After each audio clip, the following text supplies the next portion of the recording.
I am out here on this absolutely beautiful Monday. It's in the low 60s, which is amazing.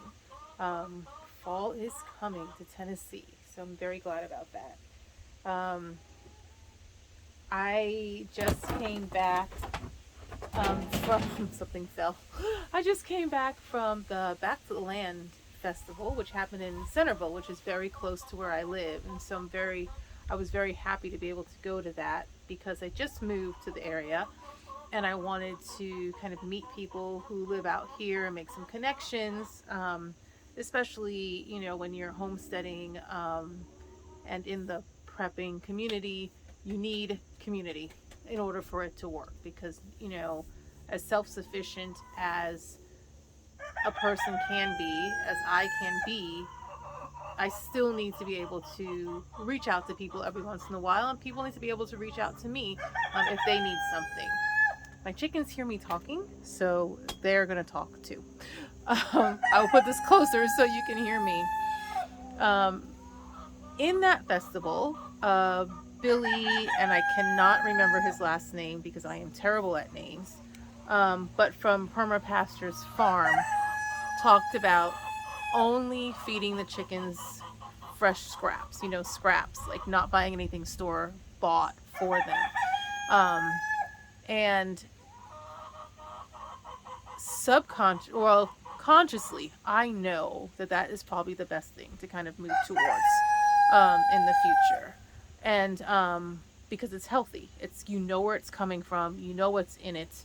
Um, and just like for us, when we eat fresh foods or home cooked meals are so much better than going out to the store or going out to a restaurant and buying it. Because even though it tastes good, it might be as healthy as they can make it, they're still making it um, for masses and it's not necessarily individualized. So consciously, I know that. But subconsciously, my mind is like, but is it safe to just feed them stuff from the kitchen? Can I give them rice that that we have left over that I know that we're not going to eat? And so instead of just composting it, you know, using it as feed for the chickens, and is that enough? Is that going to give them enough to sustain them?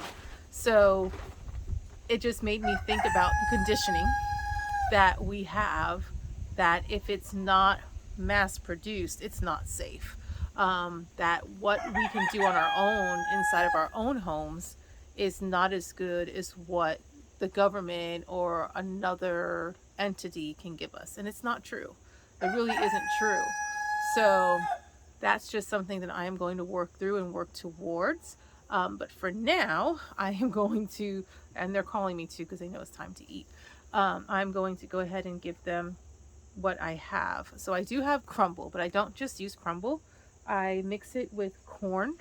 And also I use dried herbs. And this one came in a pack. So it's all together. And it's got beets, peas, pumpkin seeds, sunflower seeds, sweet potatoes, raisins, broccoli.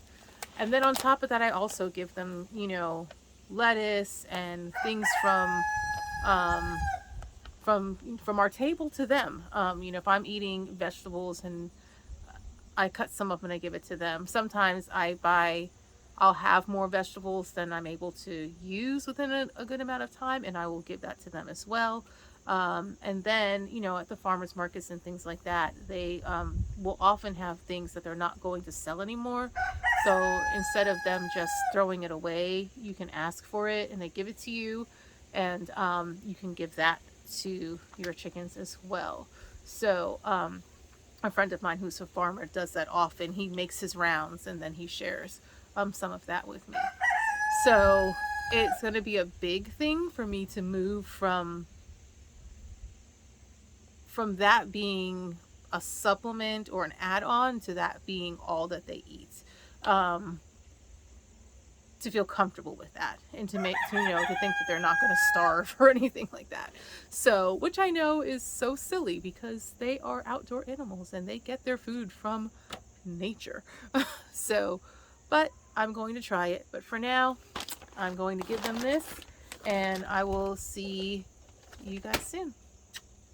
Have a great day Thank you for watching, Janae, on Stronger Every Day. So another thing that I learned at the festival from William from Permapastures Farm is a different way of composting. So they have something that they call the chicken tractor on steroids. So I would suggest you go and watch all those videos.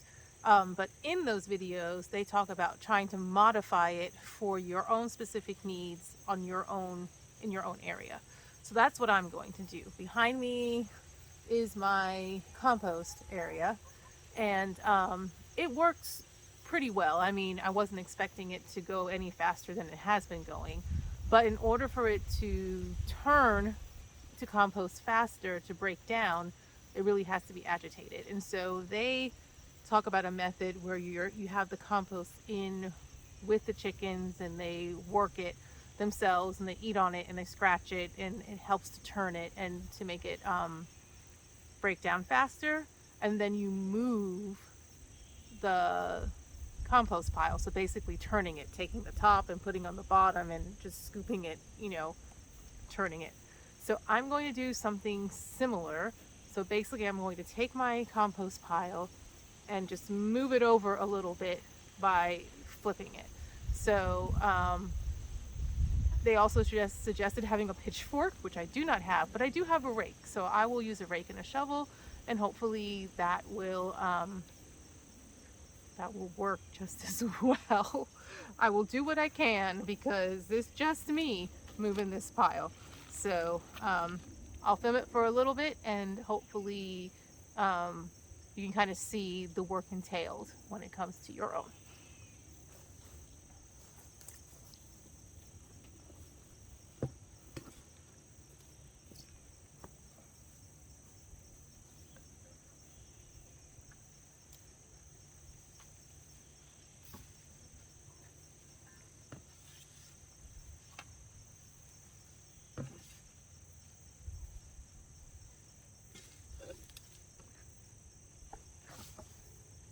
By the way, I bought those nesting boxes and my chickens hated them.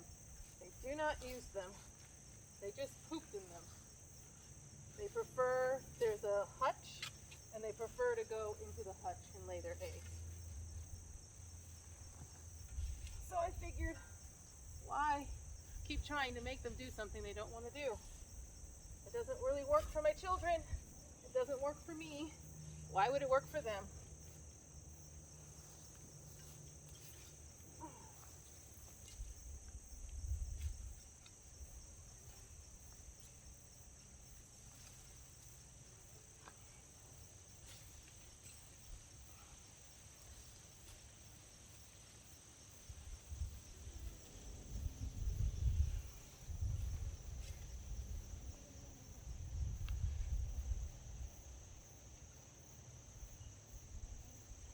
Found some potatoes.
So this is the coolest thing. See if you can see it. Already it's starting here at the bottom. It's become just really good compost I can put right in my garden. There's some worms. I'm gonna try to make sure I don't disturb them. Let me just move it. All right, so I'm gonna keep at this. You guys keep doing what you're doing, and then you have a great day. You get 2 kisses today.